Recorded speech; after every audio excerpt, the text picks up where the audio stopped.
Gunanya apa sih main golf? Golf itu menguatkan otot kaki yang pertama, baik dari otot kaki ankle, lalu kemudian paha dan betis, lalu kemudian menguatkan otot punggung dan juga otot perut kita.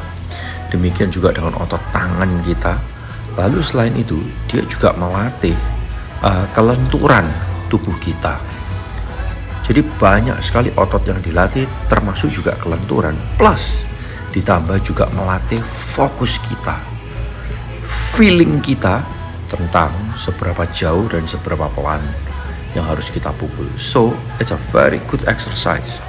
Saya sendiri merasakannya. Kalau Anda perlu latihan banyak muscle and feeling and stretching, try to do golf. It does help you a lot. Yes, it really does. Feeling, look at that.